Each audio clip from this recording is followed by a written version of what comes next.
उप मुख्यमंत्री और राज्यसभा सांसद डॉक्टर दिनेश शर्मा सीतापुर दौरे पर रहे, जहां उन्होंने बीजेपी के 2 दिवसीय पंडित दीनदयाल उपाध्याय प्रशिक्षण महाअभियान में हिस्सा लिया।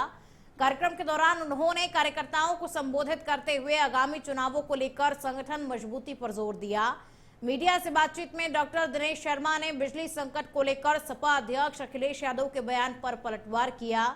उन्होंने कहा कि प्रदेश में बिजली आपूर्ति सुचारू रूप से हो रही है, बिजली में कोई आपदा नहीं है, बल्कि सपा और कांग्रेस में हार की आपदा आई हुई है।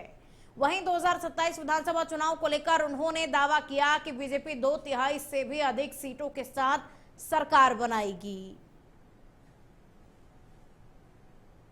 देखिए, भारतीय जनता पार्टी एक कैडर बेस्ड पार्टी है, अनुशासित पार्टी है, नीति रीति सिद्धांत के आधार पर चलने वाली पार्टी है।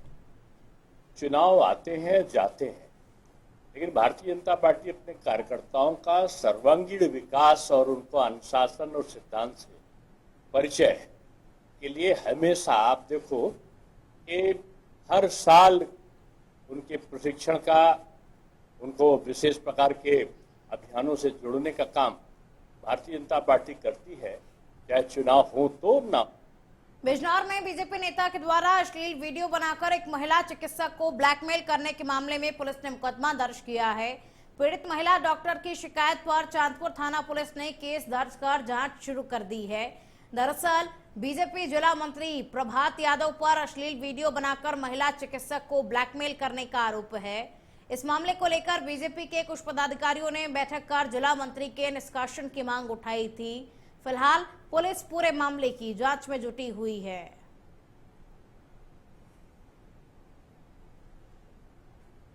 मैं एक महिला चिकित्सक हूँ, प्रभात नामक व्यक्ति जो ग्राम निवासी रौनिया के हैं, उन्होंने क्या क्या मेरे अस्पताल में आए, मुझे कुछ खाने में नशीला पदार्थ खिलाकर मेरी कुछ अश्लील वीडियोस और फोटोज़ वगैरह लिए। इसी के बिना पर उन्होंने मेरा शारीरिक शोषण और मानसिक शोषण किया। उन्नाव में समाजवादी पार्टी के खिलाफ लगाए गए आपत्तिजनक होर्डिंग्स का मामला अब राजनीतिक रंग लेता हुआ दिख रहा है। सपा नेताओं और कार्यकर्ताओं ने जिला प्रशासन व पुलिस अधिकारियों से मुलाकात कर कार्रवाई की मांग की। इस दौरान सपा की पूर्व प्रत्याशी डॉक्टर आंचल वर्मा सफेद साड़ी पहनकर पहुंची, जिस पर महिलाओं के खिलाफ अपराधों और भाजपा सरकार पर सवाल उठाने वाले संदेश लिखे हुए थे। उन्होंने कहा कि उनकी साड़ी उन्नाव, हाथरस और लखीमपुर खीरी जैसी घटनाओं में बेटियों पर हुए अत्याचारों का प्रतीक है और सपा नेताओं ने भाजपा पर जनता का ध्यान महंगाई, बेरोजगारी और किसानों की समस्याओं से भटकाने का आरोप लगाया। वहीं पार्टी कार्यकर्ताओं ने कई स्थानों से विवादित होर्डिंग हटाने का दावा भी किया कि 10 साल से किसकी सरकार है, तो अचानक इनको अखिलेश महिला विरोधी कहां से नजर आ गए। सरकार 10 साल से अखिलेश जी की नहीं है, 10 साल से सरकार इनकी है और महिला विरोधी वो है जो 10 साल पहले थे। तो पहले आज के कानून को देखिए, इन 10 सालों में जो कानून थे उनको देखिए और तब ये निर्णय लीजिए कि महिला विरोधी कौन है।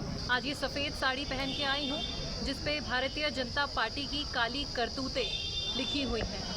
इस पे उन्नाव की उस बेटी की चीख लिखी है, उस बेटी का दर्द लिखा है जो उन्नाव की सड़कों पे, जिसके ऊपर मिट्टी का तेल डाल करके उसे जिंदा जलाने का काम किया गया। देखिए, जो होल्डिंग लगाई गई ये भारतीय जनता पार्टी द्वारा प्रायोजित है, क्योंकि जब भाजपा सरकार महिलाओं की सुरक्षा नहीं कर सकती तो समाजवादी पार्टी को बदनाम करती। जो भाजपा सरकार डीजल पेट्रोल की कीमतों को नहीं रोक सकती वो समाजवादी पार्टी को बदनाम करती। जो भाजपा सरकार महिलाओं को गैस नहीं दे सकती वो भारतीय जनता पार्टी की सरकार समाजवादी पार्टी को बदनाम करती। जो भाजपा सरकार युवाओं को रोजगार नहीं दे सकती वो विपक्ष को। ललितपुर के जाखलोन थाना क्षेत्र में गणेशपुरा इलाके में एक कुएं में युवक का शव तैरता हुआ मिला। सूचना मिलते ही मौके पर लोगों की भारी भीड़ जमा हो गई। मृतक की पहचान जाखलोन कस्बे के निवासी के रूप में हुई है। परिजनों ने हत्या कर शव कुएं में फेंके जाने की आशंका जताई है।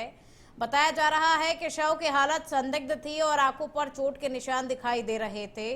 सूचना पर पहुंची पुलिस ने शव को कुएं से बाहर निकलवाकर पोस्टमार्टम के लिए भेज दिया है। फिलहाल पुलिस मामले की जांच कर रही है।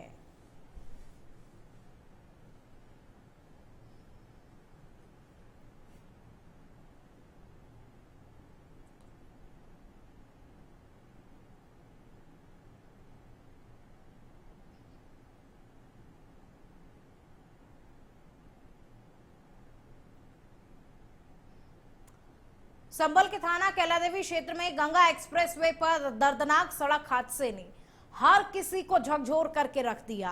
गांव अजरा के पास गलत दिशा से एक्सप्रेसवे पर चढ़ी पोलो कार और तेज रफ्तार मर्सिडीज कार की आमने सामने जोरदार भिड़ंत हो गई। टक्कर इतनी भीषण थी कि दोनों गाड़ियों के परखच्चे उड़ गए और हादसे में चंदौसी निवासी 55 वर्षीय डॉक्टर अरविंद कुमार और उनकी 30 वर्षीय बेटी यामिनी की मौत हो गई। हादसे में डॉक्टर अरविंद की पत्नी मोना, दिल्ली निवासी प्रिया और उनकी 1.5 वर्षीय बच्ची सहित कई लोग गंभीर रूप से घायल हो गए। आनंद फानन में सभी घायलों को जिला संयुक्त चिकित्सालय में भर्ती कराया गया है, जहां उनका इलाज जारी है। हादसे की सूचना मिलते ही पुलिस प्रशासन मौके पर पहुंच गया और राहत एवं बचाव कार्य शुरू कराया गया। वहीं दुर्घटना के बाद कुछ देर तक एक्सप्रेसवे पर यातायात भी प्रभावित रहा।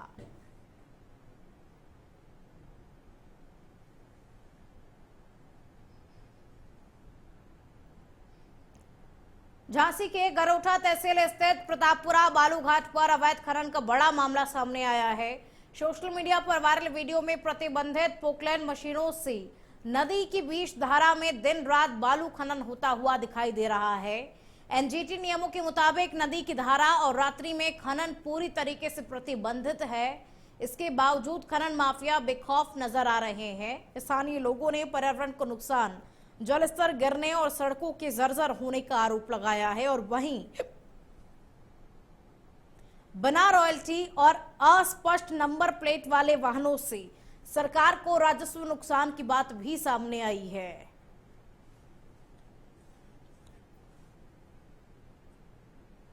दो बाइक सवार युवकों ने एक महिला के गले से सोने की चेन झपटा मार करके छीन ली है। इसी सूचना का तत्काल संज्ञान लेते हुए स्थानीय पुलिस द्वारा उनका मुआयना किया गया एवं आदि की लिखित तहरीर के आधार पर मुकदमा अपराध संख्या 359/26 सुसंगत धाराओं में पंजीकृत किया गया एवं अभियुक्तों की गिरफ्तारी के लिए तत्काल टीमें गठित कर दी गई। इसी कार्रवाई में रात को पुलिस टीम द्वारा चेकिंग की जा रही थी और औद्योगिक चौकी से डोला की तरफ जाने वाले रास्ते पर रात्रि करीब 2 बजे के आसपास दो मुखबिर की सूचना के आधार पर लोग बाइक सवार युवकों को पुलिस द्वारा चेकिंग के दौरान रोका गया। उन्होंने रोका नहीं बल्कि पुलिस पार्टी पर फायर कर दिया। इसी दौरान पुलिस द्वारा आत्मरक्षार्थ उन पर फायरिंग की गई और इसमें एक अभियुक्त कार्तिक उर्फ गोलू। बकरीद पर्व को शांतिपूर्ण और सकुशल संपन्न कराने के लिए झांसी पुलिस पूरी तरीके से अलर्ट मोड पर नजर आ रही है। वरिष्ठ पुलिस अधीक्षक के नेतृत्व में शहर के मिश्रित आबादी वाले इलाकों में भारी पुलिस बल के साथ में पैदल गश्त कर सुरक्षा व्यवस्था का जायजा लिया। इस दौरान लोगों से शांति और सौहार्द बनाए रखने की अपील भी की गई और गश्त के दौरान पुलिस अधिकारियों ने बाजारों, प्रमुख चौराहों और भीड़भाड़ वाले इलाकों में सुरक्षा व्यवस्था का जायजा लिया और साथ ही संदिग्ध व्यक्तियों और वस्तुओं की सघन चेकिंग भी कराई गई। महाराजगंज में अवैध खनन के खिलाफ पुलिस और प्रशासन ने संयुक्त रूप से बड़ी कार्रवाई करते हुए विभिन्न थाना क्षेत्रों से 71 वाहनों को सीज किया। अवैध रूप से मिट्टी बालू खनन एवं परिवहन में संलिप्त 45 tractor trolley, 12 loader, 4 JCB, 7 dumper समेत एक पिकअप और एक 2 पहिया वाहन को सीज किया गया है। पुलिस और प्रशासन के इस ताबड़तोड़ कार्रवाई से तस्करों और अवैध मिट्टी एवं बालू खनन करने वाले लोगों में हड़कंप मच गया। अधीक्षक महोदय के निर्देशन में अवैध खनन के विरुद्ध चलाए जा रहे अभियान के तहत कल 26/27 की रात्रि में पुलिस एवं प्रशासन की संयुक्त कार्रवाई में कुल 71 वाहन सीज हुए जो अवैध खनन में लिप्त थे। विभिन्न थाना क्षेत्रों में 45 tractor trolley, 12 loader, 4 JCB, 7 dumper, 1 truck व 1 पिकअप व 1 दोपहिया वाहन को सीज किया गया है। इसी प्रकार 25/26 की रात्रि में भी अवैध खनन में लिप्त 13 ट्रैक्टर, 7 लोडर, 2 जेसीबी और 2 डंपर। आगरा के एतमादपुर थाना क्षेत्र में उस वक्त अफरा तफरी मच गई जब सवारियों से भरी रोडवेज बस से अचानक धुआं उठने लगा। मियापुर गांव के पास बस के इंजन में खराबी आने के कारण धुआं तेजी से फैल गया, जिससे यात्रियों में चीख पुकार मच गई। हालात बिगड़ते हुए देख आसपास मौजूद ग्रामीण मौके पर पहुंचे और बस के शीशे तोड़कर यात्रियों को सुरक्षित बाहर निकाला। ग्रामीणों की सूझबूझ और तत्परता से बड़ा हादसा टल गया। सूचना पर पुलिस भी मौके पर पहुंची और मामले की जांच शुरू कर दी गई है।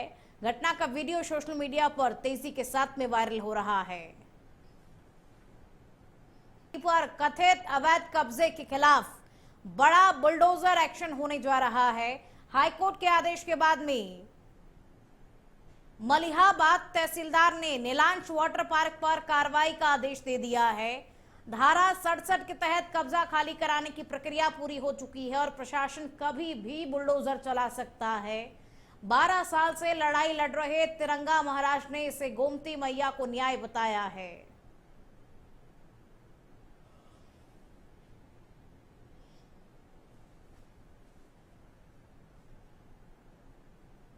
और जो आपने बताया कि नीलांश वाटर पार्क को जो मामला था, उसको लेकर माननीय न्यायालय ने आदेश दिया है और उस न्यायालय के आदेश के बाद तहसीलदार साहब मलिहाबाद के द्वारा भी 63 की कार्रवाई को पूर्ण कर लिया गया है और बुलडोजर एक्शन की तैयारी। जल्द से जल्द नीलांश वाटर पार्क नेस्तनाबूद होगा, गोमती नदी कब्जा मुक्त होगी, बुलडोजर चलेगा और उसके बाद गरीबों को भी न्याय मिलेगा। माँ गोमती कब्जा मुक्त होंगी और जो ये भूमाफिया सतीश श्रीवास्तव, संतोष श्रीवास्तव, राजेश श्रीवास्तव, मदन लाल और सिंडिकेट।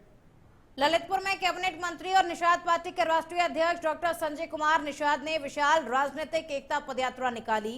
करीब 2 किलोमीटर लंबी इस पदयात्रा में मंत्री के काफिले के साथ में कई गाड़ियां चलती हुई नजर आई, जिनमें एक खाली गाड़ी भी शामिल थी और ये पदयात्रा 120 दिनों के कार्यक्रम का हिस्सा बताई जा रही है। प्रधानमंत्री मोदी और मुख्यमंत्री की ईंधन बचाने की अपील के बावजूद काफिले में करीब 15 गाड़ियां दिखाई देने पर सवाल उठे। इस पर मंत्री डॉक्टर संजय निषाद ने कहा कि गांव-गांव से कार्यकर्ता आते हैं और सभी गरीब लोग हैं, इसीलिए गाड़ियां जरूरी है। उन्होंने कहा ये पदयात्रा है, रथ यात्रा नहीं। हालांकि अब इस मुद्दे पर सवाल उठ रहे हैं कि क्या नेताओं पर ईंधन बचाने की अपील का असर कम होता नजर आ रहा है। साधु ने कह दिया अब नहीं उठाएंगे बेईमानों का झंडा, फेंक दिया झंडा, अब ले लिया अपना डंडा उसमें लगा लिया जय निषाद राज का झंडा, कहता आप नहीं उठाएंगे डंडा, हम अपना पदयात्रा की चीज निश्चित रूप से जब हम जागरूक करेंगे, उनको हम बताएंगे। यहाँ पूरे हमारे ललितपुर में हर विधानसभा में 120 विधानसभा ऐसे हैं जिसमें 150-200 गांव में निषाद है। उन सभी विधानसभाओं में बताना है कि जिस तरीके से दलित भाइयों ने अपने वोट को इकट्ठा किया और वोट से अपनी समस्याओं का समाधान किया, अपने आरक्षण को लागू किया, आप भी अपने वोट को इकट्ठा करिए। और जो आपके हिस्से को खा रहे हैं, अपर कास्ट खा नहीं रहा, पंडित जी ठाकुर साहब हमारे आरक्षण को खा नहीं, सामाजिक न्याय समिति कहती है कि 27% हमारा नाम फर्जी ओबीसी में डाल के 27% बनाकर ओबीसी का हिस्सा बस्ती जिले में बकरीद पर्व को लेकर प्रशासन हाई अलर्ट पर है। कलेक्ट्रेट सभागार में जिलाधिकारी कृतिका ज्योत्सना की अध्यक्षता में जिला स्तरीय पीस कमेटी की बैठक आयोजित की गई। बैठक में डीएम ने निर्देश दिए कि बकरीद पर कोई नई परंपरा शुरू न की जाए और कुर्बानी केवल तय स्थानों पर ही हो। प्रतिबंधित पशुओं और खुले में कुर्बानी पर सख्त रोक रहेगी। वहीं एसपी डॉक्टर यशवीर सिंह ने सोशल मीडिया पर भ्रामक पोस्ट और वीडियो साझा न करने की अपील करते हुए कहा कि माहौल खराब करने वालों पर कड़ी कार्रवाई होगी।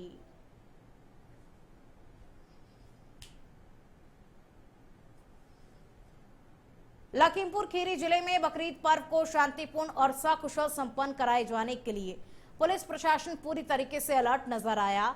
कस्बा खीरी में पुलिस अधीक्षक ख्याति गर्ग के नेतृत्व में भारी पुलिस बल के साथ में फ्लैग मार्च निकाला गया। इस दौरान सहायक पुलिस अधीक्षक विवेक कुमार तिवारी, थाना प्रभारी निराला तिवारी समेत पुलिस टीम ने संवेदनशील इलाकों में पैदल गश्त की।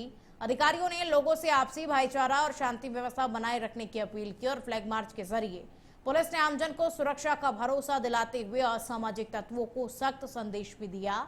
एसपी ख्याति गर्ग ने कहा कि त्योहार के दौरान कानून व्यवस्था बनाए रखने के लिए पुलिस पूरी तरीके से सतर्क है।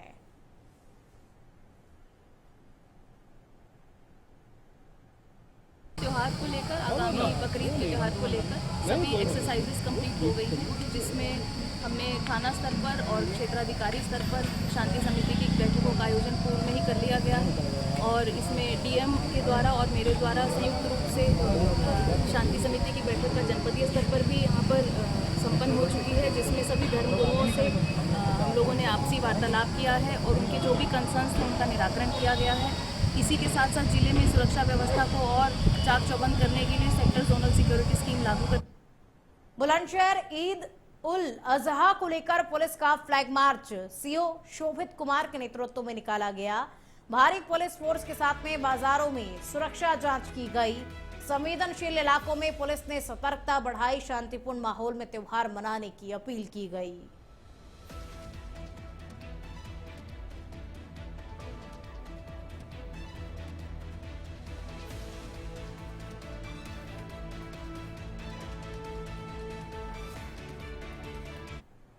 आगामी बकरीद के त्यौहार को लेकर खुर्जा कस्बे में समस्त संवेदनशील स्थानों पर, मिश्रित आबादी वाले स्थानों पर, प्रमुख बाजारों में, चौराहों पर पर्याप्त पुलिस बल के साथ फ्लैग मार्च एवं एरिया डोमिनेशन किया गया है। रास्ते में आम जनमानस से वार्ता भी की गई है, जमीनी स्थिति को समझा परखा गया है एवं शासन के निर्देशों से भी लोगों को अवगत कराया गया है। आगामी त्यौहार को लेकर पुलिस की तैयारियां पूर्ण है। आज आगामी बकरीद के त्यौहार को लेकर खुर्जा बरेली के संजय नगर क्षेत्र में अंग्रेजी शराब की दुकान को लेकर विरोध लगातार बढ़ता जा रहा है। स्कूल, मंदिर और रिहायशी इलाके के पास शराब बिक्री का विरोध कर रही महिलाओं और स्थानीय लोगों ने भीषण गर्मी के बीच दुकान के बाहर चारपाई डालकर धरना दिया। लोगों का आरोप है कि सांसद छत्रपाल गंगवार और प्रशासन की सहमति के बाद दुकान को हटाने की प्रक्रिया शुरू हुई थी और कुछ सामान दूसरी जगह शिफ्ट भी कर दिया गया था, लेकिन इसके बावजूद दोबारा पुराने स्थान पर शराब बिक्री शुरू करने की कोशिश की गई।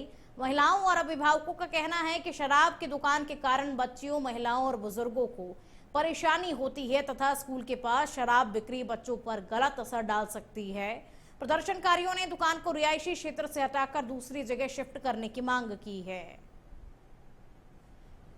बंद करनी है हमें दुकान, यहाँ नहीं खोलनी है।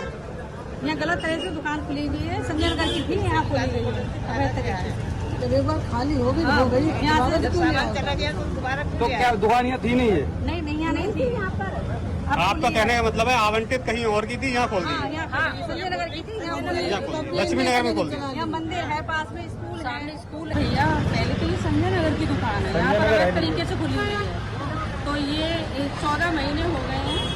हम जिला अधिकारी जी से और आबकारी अधिकारी जी से मिले हैं। उन्होंने खाली करवाने का आश्वासन दिया। कल ये दुकान खाली हो गई थी। खाली होने के बाद में फिर ये दोबारा से बांके बिहारी मंदिर की व्यवस्थाओं पर एक बार फिर से सवाल खड़े हो गए हैं। अधिक मास और एकादशी के मौके पर मंदिर में श्रद्धालुओं की भारी भीड़ उमड़ी हुई थी और इसी दौरान श्रद्धालुओं के बीच एक कार फंस गई, जिससे अफरा तफरी का माहौल बन गया।